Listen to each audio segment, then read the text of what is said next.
Benji Cole, son of Al Cole from CBS Radio and host of the syndicated talk show, People of Distinction. The talk that gives you an in-depth view of some of the most dynamic, intelligent, and successful people on the planet. Run to our website, alcoleenterprises.com for more info. Email me through benji@alcoleenterprises.com if you'd like to get involved with what we have going. And as always, please continue to like and follow our broadcasts. People of Distinction is internationally syndicated solely due to the love and support that you all continue to give. We're available across all major distributors, and as long as you keep following, we're going to continue to put out the content. Now sit back and strap in, because on the line with us today, we have the impressive James C. Cobb. And we're going to be discussing his incredible book, Big Green Circles in the Desert. It's Amazon. It's Barnes & Noble, man. It's a lot of other places. Before I go any further, I want to quickly point out the fact that James was brought to us by City of Books. So for writers out there listening in who have gone through their process, and now you're sitting back and you're listening to me and you're like, Benji, I need some assistance, man. I wrote this book and now I don't know how to move it. Head on over to cityofbooks.com and gather all the ways that their fantastic team is more than equipped to help you do just that. People, when you start to do research on this book, you start to read it, man, you're going to be thinking back and you're going to look.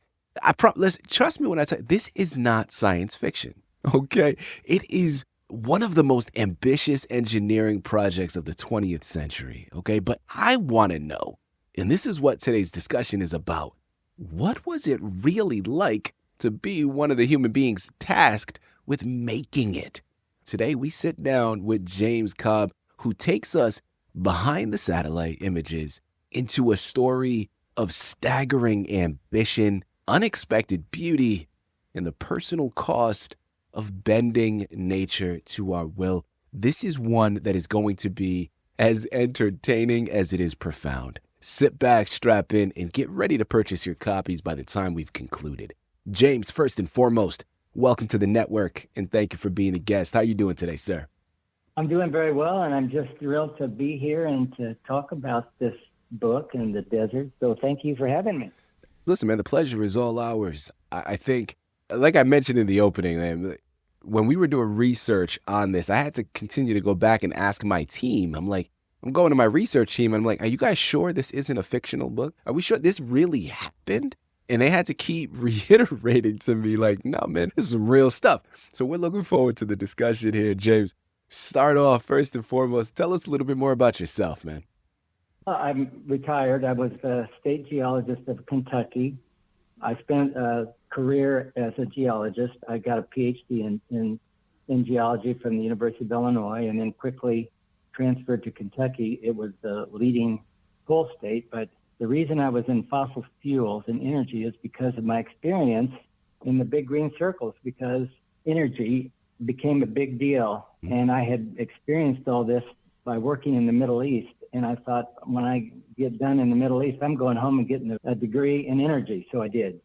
James, let's not wait any longer, man. Without further ado, walk us through the book, Big Green Circles in the Desert. Tell us more about it. I got a job offer as a student at the university. A man who had a company in Beirut, a groundwater drilling company, was looking for geologists. And I was just finishing a master's degree, and I got hired. That was a good thing. And back then, the salary being offered was absolutely staggering. It was huge, big for that time. The downside was the home office was in Beirut, which had, as most people know, violence and turmoil and things going on. Yeah. But the other downside was that the field area I would work in most, I would work in Syria and Egypt and spend most of my time working in Libya, which had just undergone a coup, and Colonel Qaddafi became the dictator of Libya and wasn't particularly friendly with America, but they needed Americans there to run their oil business and to drill water wells. So I was welcomed in, and I spent a lot of time there. James, thank you very much for that, man. Okay, so my next point that I want to go into, let's talk about inspiration here for a second, because first and foremost, let me preface by saying I'm glad you wrote the book. Because for someone that isn't involved in that particular field, I wouldn't have come across this otherwise. So this was a completely profound thing that I had discovered in just doing research in preparation for today's interview. But I want to ask, and I could assume, but why would I do that? I have you here. Why did you feel compelled to write this book and to publish it? It was so unexpected. Here I grew up amongst cornfields and soybeans. I grew up in central Illinois. But the thing was, we had a family friend who was in the CIA in Beirut in the 50s. And back in the 1950s, the Soviets and America and Great Britain were all competing to get favor with all of these Middle Eastern countries for oil and other things. And this family friend he would come and visit and bring my brother and I Arabian daggers and all of these leopard skins. And well, to us, he was like Lawrence of Arabia. Anyway, I wanted to go to the Middle East, and I got a job offer to go there, even though my parents were pretty much, this is back in the 70s. My parents weren't thrilled because there was a lot of turmoil. Yeah.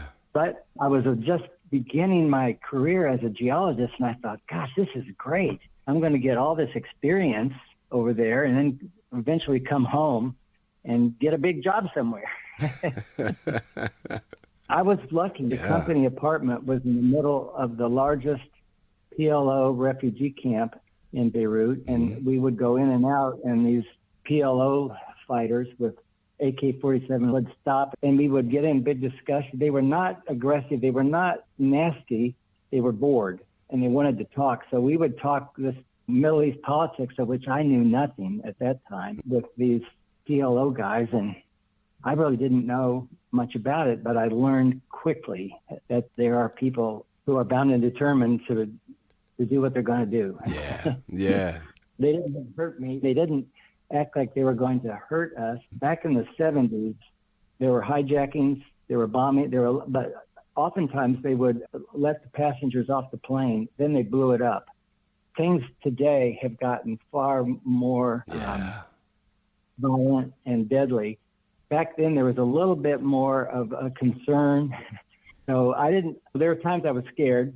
When I would fly back and forth from Beirut to Libya and go through customs in Libya, and all of a sudden we were in a third world. I'd had no idea what a third world nation was like. And then I found out our contact there was in Benghazi. And then eventually, when all of our equipment arrived, I had to drive with a fellow who couldn't speak English 500 miles into the Sahara Desert to our camp, and we got lost. Oof. We got lost. There are markers out there in the desert, 1 kilometer apart, and we kept aiming for each one so we could stay on what was known then as the Italian road. But at some point, we veered off, and we were in trouble. We had hit a big bump and lost our water. I thought, oh my gosh, I haven't even started work yet, and I'm going to die out here. And we ran into a Libyan soldier who was at the entrance to the oil field, and you had to have a pass. Luckily, we had passes, and we got to stay with this fellow and the night. And we had 3 watermelons. Well, we were eating the watermelons, and he was feeding his camel out of the plate we were eating off of. And I go, oh no. Oh my gosh, this is crazy. I'm eating after a camel, but he saved our lives and got us to where we needed to go. Yeah. So that worked out and saved my life. If we had missed him, we were gone. We weren't going to ever come back. People, listen, man, I'm at the edge of my seat, and I know so many of you are as well. I'm going to say it again. It's Amazon. It's Barnes & Noble. Pick up your copies of Big Green Circles in the Desert today. This is one you're not going to be able to put down.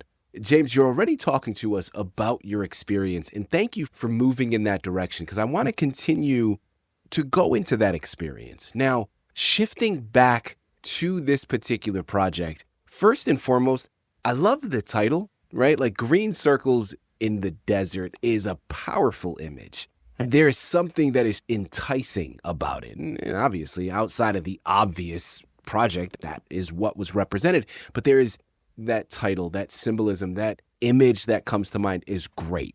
But now I want to hear it from you, man. Like on the ground, what was that experience of standing at the edge of one of these perfect man-made circles, looking out at the endless desert. What was that juxtaposition like for you? The feeling, the sensor. Tell us a little bit more about that. First of all, driving across the desert is just like what the old cartoons and the old movies about the mirage. Yeah. And it's absolutely true. You see these waves and the pavement, or there's no pavement. The sand looks like there might be water out there, but of course it's just the heat radiating off the sand. And sometimes you will come across something like a Coke can that was been discarded, and because there's nothing for scale. It's like being in the ocean. There's nothing for scale. There's not a tree. There's not a grass. There's not a weed. There's nothing. The can looks like a 55-gallon drum. You can't tell the difference until you get to it. And it's no wonder people get so disoriented out there because there's nothing. You're just looking out at the horizon. And we had some American engineers came to build a power plant out there.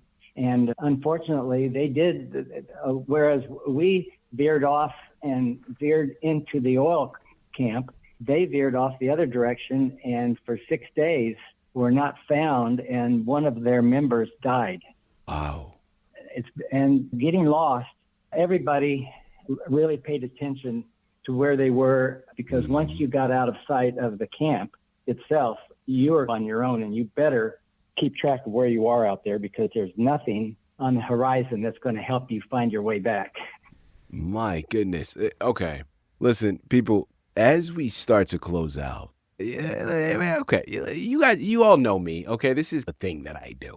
When we're having these discussions, I'm always in my mind, like I'm thinking of what are ways where we can connect this back to the reader, to the everyday person, messages to be found once we read in between the lines. On the surface, we have this incredible expedition that we've already been discussing, and there's so much nuance there. There's so many things to be found. So, of course, picking up the book, reading it, you're going to learn about the journey directly.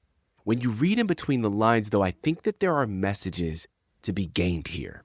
And that's where I want to go next, man. As we start to close out, James, every reader has their own desert, right? They have their own challenge, daunting period in their life, right?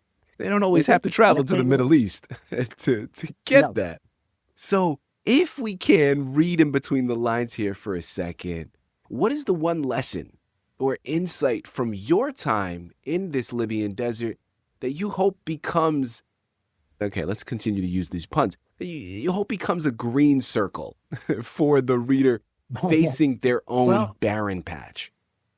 There are always good people. And even though the country, like Libya, sacked and burned the American embassy in Tripoli and one in Benghazi back then, and they declared all Americans must leave right away, people came rushing up to me and said, "We don't want you to go. Don't go. Don't go."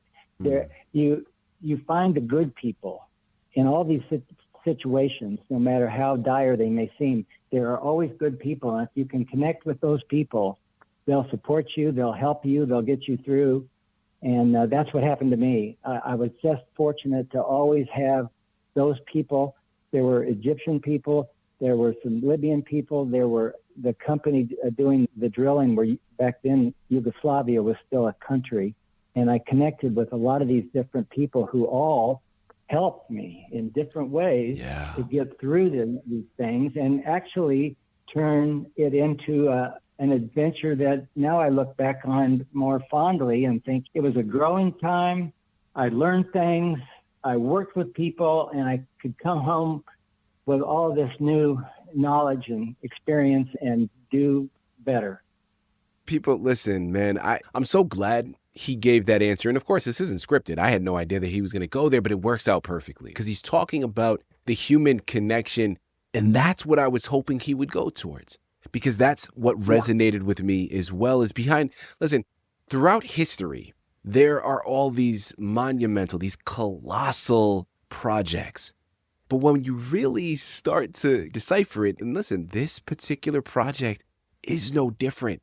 Behind all of these projects, at its heart, is a collection of human moments, of sweat, of doubt, of camaraderie, right? Yeah. And people coming together to unfold in that way. And I think that is such a brilliant connection to be made. Trust me when I tell you there's so much more on those pages. But if you take nothing else from it, take that notion. Because I tell you another thing, right now, where we currently are, you look around, you're like, man, what is it doesn't seem like there's a whole lot of that happening right now. Listen, people, do your part. Pick up your copies today and embark upon this journey. And hopefully it inspires you to build your own big green circle someday. But you know where it begins, man. Pick up your copies. James, this has been a true pleasure. I really do mean that, man. Thank you once again for being a guest on People of Distinction. Benji, great job. I just love talking to you, and thank you for all that you do.